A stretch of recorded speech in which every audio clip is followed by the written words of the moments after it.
You've got a Chancellor that said in the last budget, I'm not coming back for more. And now there's a very, very, very live discussion in government about whether they break those manifesto promises. She does want to raise tax, and if she can't raise it on income tax because it is so politically toxic, it's actually kind of like dinosaur extinction level event. It's that level of bad. This is called fiscal drag. Nothing to do with drag queens. Don't switch off!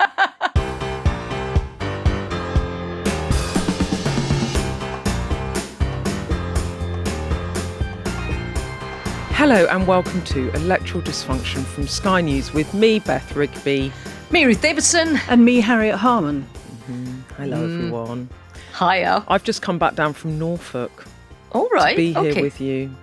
Yeah. How were the Broads? They were swell. They were flat. They were flat. Do you know, I don't think I've ever been to the Norfolk Broads. There was not much news. But there was news happening here in London, so I've come back to talk about the news. We're going to talk about the budget. It's not for a month. It's coming up on November the 26th, but already there's absolutely feverish speculation dominating the House of Commons and everything. And not surprisingly, because it's so important for the cost of living, for the climate, for business, for public services. And it's going to be very, very important indeed. So we're going to talk a bit about that. And in fact, we're going to do a lot of that over the next few weeks. So if you need to get your budget lowdown, your rundown, your analysis, what's going to happen, how it's going to affect you, make sure you follow this podcast wherever you listen to us. And you can get all our latest episodes. They'll all be in your feed as soon as they're published. There's a very live discussion at the moment in government about whether or not the government need to raise income tax rates. Now, you will remember the general election, a cast iron commitment from the government not to lift taxes on working people when it comes to VAT, national insurance and income tax. And this has been the foundation stone, if you like, of this government. Asked them time and time again on this matter, both before the election and after. So we're going to start off with a couple of clips because rather than me telling you, you can just listen how things are changing. The first one is about this time last year when I interviewed Keir Starmer before last year's October budget. So have a listen to this. For working people, we made an absolute commitment that their income tax wouldn't go up, their national insurance wouldn't go up, their VAT wouldn't go up. I said that in the campaign. We're going to keep to those promises. But should we expect taxes more broadly to go up? We're going to have to make difficult decisions in this budget. Now, you remember that budget because the difficult decision they made was to lift national insurance on employers' rates rather than on employees, which is how they said that they haven't lifted working people's tax rates. It was controversial. We've been through that. But let's compare what the Prime Minister said at Prime Minister's Questions this week on the same issue. Labour promised not to increase income tax, not to increase national insurance and not to increase VAT. Does the Prime Minister still stand by his promises? Well, Mr. Speaker, I'm glad that the Leader of the Opposition is now finally talking about the economy. I can update the House, Mr. Speaker. Retail sales are higher than expected. Inflation is lower than expected. Growth has been upgraded this year. And, Mr. Speaker, the UK stock market is at an all-time high. The budget is on the 26th of November and we will lay out our plans. But I can tell the House now that we will build a stronger economy, we will cut NHS waiting lists and deliver a better future for our country. Quite different answers. And I should say that Starmer was also asked the exact same question by Kemi Badenoch in July this year. And he had a one-word answer, which was yes, I am sticking to the manifesto promises. Now he's laying out plans. Ruth, what do you think? Yeah, so I think I'm increasingly thinking about this budget. There's two types of fiscal events. That's what politicians call the spring statement and the autumn budget, which is when the Chancellor comes to the House of Commons and says what changes there's going to be. And there's ones that barely make a ripple, and there's the ones whose ripples pretty much echo into eternity. And this feels already a month out like this is going to be the second one of that. This is going to really, really shift the dial, and it's going to define Labour for its next generation. I mean, I think before we go into the details of the tax rises, it's worth having a chat about why everyone's talking about this already. And also, Beth, it'd be good to get a view from you, because you've got your ear to the ground every day. There are so many rumours about what's happening. How do you know? Because I know which ones sound credible to me that I think will go in there. So stuff like reforming LLPs, which is like accountants and lawyers, the way that they have their businesses, they get a bit of a tax break for that, like taking that tax break out. That sounds like it's nailed on. Things like a gambling tax seem nailed on to me. But stuff like raising income tax sounds like they're flying a kite so they get credit to not do it later on. But I mean, it's pretty feverish speculation. So how do you sort the wheat from the chaff and the sheep from the goats, or any other metaphor you want? Oh, God, where do we start with this budget? It feels like it's going to be so mega. And when I did it last year and Rachel Reeves announced that, what was it, 25 billion tax increase on businesses, on national insurance, I nearly fell off my chair. We kind of knew it was coming, but in the moment it was such a massive budget of like billions and billions of spending and tax rises.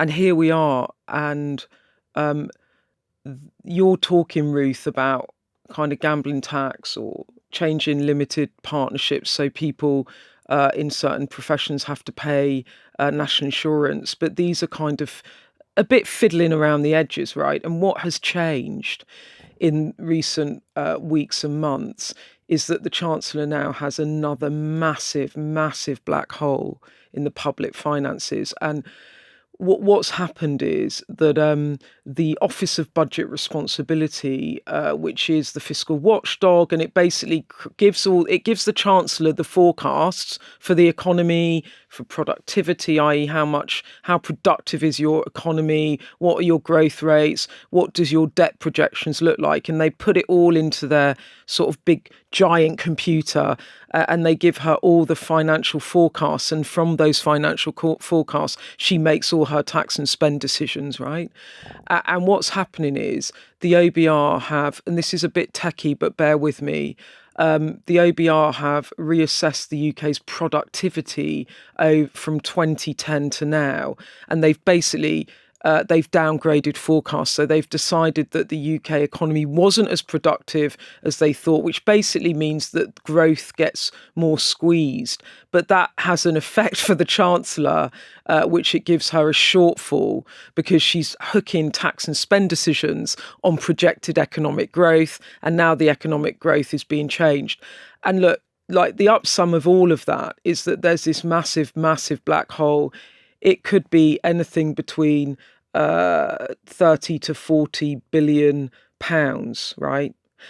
And then you get back onto how the hell do you fill it? How are you going to fill it? And you've got a Chancellor that said in the last budget, I'm not coming back for more. And now there's a very, very, very live discussion in government about whether they break those manifesto promises and whether they do something on income tax. Because if you raise the basic rate by a penny, you raise 8 billion quid. If you raise the higher rate, you raise 2 billion quid. So there's a live discussion at the moment in government about whether they should do it.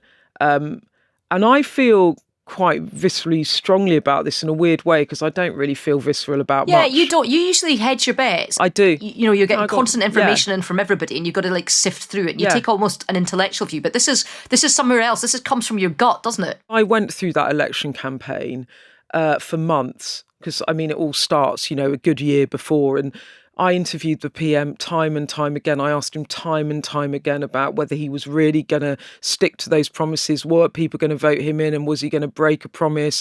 Could he be trusted? And I said, how can the public trust you? And it was like, read my lips, look in my eyes. We're not going to break that manifesto pledge. I'm not going to raise taxes on working people. And it wasn't just before the election. He did it after the election, time and time again. And I just think now, I'm like, if you do that when public trust in politicians is so low, and in your government and your popularity ratings are through the floor, it's kind of this thing that sits at the heart of what he always said the Labour government was about.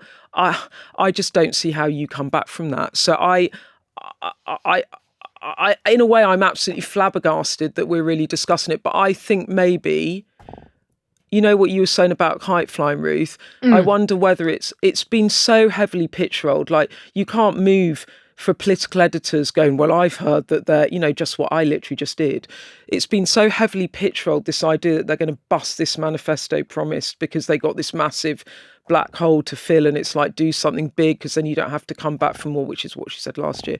I wonder whether it's a bit of kite flying, so that when they don't do it, but they do something else which could be viewed as raising taxes on working people, which is fiscal drag, which we'll come back to, that we all go, oh, well, they didn't lift income tax. So I would be absolutely flabbergasted if they do it. Yeah, I want to hear from Harriet, but before I do, I want to say I am 100% with you. This has written all over it a really clever special advisor that thinks that he's like playing the game of politics really well in the background, going, if we say we're going to raise it by 2% or even 1%, then we'll get credit for not raising it at all, rather than the fact you just have a month of people really worrying about what their bills are going to look like. I mean, and the credit doesn't come. But I mean, like you, it would be catastrophic. Not just to Labour, and it would be terrible to them. It would be like George W. Bush all over again.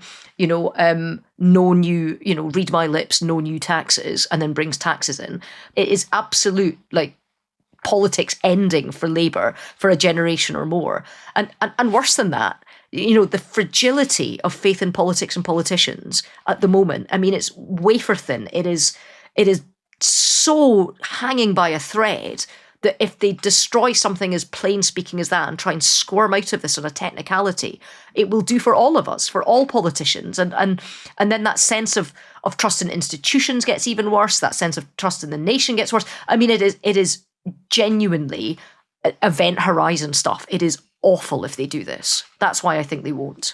Well, I hope that they're not doing what you both have speculated about, which is that somehow they're seeding the idea that there's going to be an increase in income tax announced at the budget so they can get credit for not announcing it, because I just think that's manipulative of public opinion, and as Ruth says, will only make people anxious. And I just really, that's the sort of worst sort of briefing and political games playing. So I really, really hope that is not the case. To be fair, I think they are. I think they're actively thinking about it, but yeah. Anyway. Well, if they're actively thinking about it, it's one thing, and we're discussing that. But if they're putting it out when they actually know they're not going to do it, I just think that's deplorable. But the thing is that as we've been saying, Rachel Reeves has got to deal with this big black hole, and there's three things she could be doing about it: cutting spending, increasing borrowing, or raising tax revenue. I think cutting spending is problematic because health and education and councils and transport need more investment, need more financial resources. And also, I think it would be politically undeliverable. We've seen from the Labour MPs in Parliament that they won't vote for spending cuts. In terms of borrowing, you pay a price if you put borrowing up because you're paying more in interest, but also it risks being seen as breaching the manifesto commitment on the fiscal lock, which was also in the manifesto. So that leaves you with raising revenue through taxes. Now, I agree with you that there's a sort of golden thread that runs between the voters, the manifesto, and the leader of the party. And manifestos are a serious business. They're like a contract between the party and the public. And they're saying, if you give us your vote, we will do this. Yeah. And it's quite a sort of solemn thing. I know that everybody bandies around and says, oh, everybody breaks their promises. Politicians never mean it. But I think it is incredibly important. And therefore, to have, as Beth said, had taxes so much at the centre of the election campaign, not just because it was in Labour's manifesto that we wouldn't put up income tax rates and VAT rates, but also because it was challenged by the Conservatives. So the Conservatives said at every single debate, you are going to put up taxes. And at every single debate, the Labour Party said, look at the manifesto, it's absolutely clear, we will not increase national insurance, the basic higher or additional rates of income tax or VAT. And therefore, if you raise income tax rates, what does it mean, not just for that, but everything else in your manifesto? What does it mean about what you meant at the time? Did you not mean it at the time? Were you just saying it to get people's votes? Or did you say it unwisely because you didn't realise what your scope was going to be. Either is really bad. Okay, so you either just said something to get a vote, or you thought, or you misjudged it. But if Either's you're a Labour bad. government, that has run a campaign saying we're going to fix the economy, we're going to save you from the Liz Truss budget and the chaos of the Conservatives, and then you come in and 18 months in, you go, yeah, well, we had to raise 25 billion on employers, and now we're going to have to raise your taxes because what? Because we're not managing the economy very well, because growth isn't coming. So it's not even the taxes, it's like their whole identity, right? Well, that's why I think that they won't do it, but they do need to raise revenue, and there are some things that they can do that will raise revenue which aren't a breach of the manifesto commitment, like, for example, has been mentioned, a gambling tax.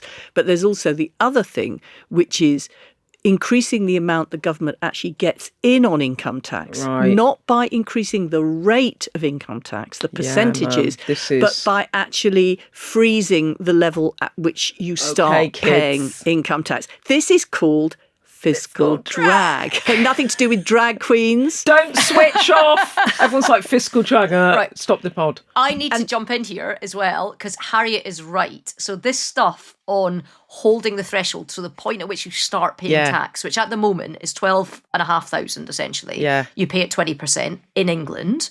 You pay 40% from about 50,000 in England, and you pay 45 in the additional rate from about 125,000 in England. The other thing they can do, as well as changing the threshold, is they can add rates, because page 19 of the manifesto that Harriet just read out said they would not raise the basic, higher or additional rates of income tax. Now, other politicians in other parts of these islands have been a bit cannier than that in terms of tax raising, is that in Scotland, we don't have 3 rates of tax, we have 6 tax bands. We have a starter rate, a basic rate, an intermediate rate, a higher rate, an advanced rate, and a top rate. I didn't know this. Yeah. So in terms of where Labour look to raise money from income tax, because that's one of the really big levers, but they can still stick to the wording of their manifesto, which was not to increase the basic, higher or additional rates, so the 3 rates that you guys have. They've got 2 options. They can lower the point at where you start paying it, or hold it still, and inflation does the rest in terms of more people being dragged into that. Wage inflation does the rest. Or they can introduce more bans. So that's where they can raise money from income tax without breaking the manifesto pledge. I'm just going to quickly explain fiscal drag, okay? Which Ruth has just touched on there as well. It's a way of raising tax, but by stealth, because you don't necessarily know it's happening to you as much as you know if I'm going to put 1 pence on income tax. And what happens is you freeze the bands. And then what happens is, as Ruth was saying, as your wages go up or inflation goes up, a big chunk of your earnings will get pulled into a higher band, and you just actually start paying more tax. But it's not that perceptible. It's just that you are paying more tax because the bands are frozen. They're not rising in line with inflation. And this fiscal drag is a very potent way of getting more tax in without actively doing anything to raise tax. And so I think, Harriet, did you say it raises 12 billion if you freeze the bands? Because the bands are going to be unfrozen in 2028. This was a Conservative policy that the current Labour government continued. So if Rachel Reeves just says, I'm freezing the bands from 2028 onwards, they get in what, 12 billion? Yeah, between 10 and 12 billion. And that's billion. What you think they'll do? Yes, and that doesn't mean that they're putting the rates up, so it's compliant with the manifesto, but it increases the amount of revenue coming in. But all of this also, really what's going to be important is if actually economic growth and productivity improves. And that's why, because that will bring more money coming in from corporation tax and generally economic activity. And that's why what the government are doing on planning, on infrastructure, on trade deals, that is so important. At some point, that's got to start working, or else the economics of the government is going to run out of road and get into real difficulty. So the problem she has is there was a bit of a pitch roll earlier this year that she was going to go for extra headroom at this budget, not just fill the hole, but fill the hole and then some. And then that would also give the Labour Party a bit of money to play with to do some of the things they want to do, because there's other things in the budget. There's things they want to spend money on. There's stuff they want to give, the United Kingdom and voters, and handouts and all sorts that they want to do, which they think will get them in a better electoral place come the time that people are being asked to vote for them again. And that's the heart of why it's a live discussion about whether you actually have to raise the rates of tax so that you get a big enough chunk of money in. Because look, the point is that basically VAT, national insurance and income tax are 73/4 of tax revenue comes from these three taxes. So by making these pledges in the run up to the general election, Labour did really box themselves in, and it might be that she decides that she has to kind of punch out of the box. We're all agreeing, aren't we, that Rachel Reeves as Chancellor needs to raise more revenue, but she also needs to not break the manifesto commitments on tax, which is why they say there's a lot of pressure on the Chancellor. Yeah, you'd be a Chancellor, right?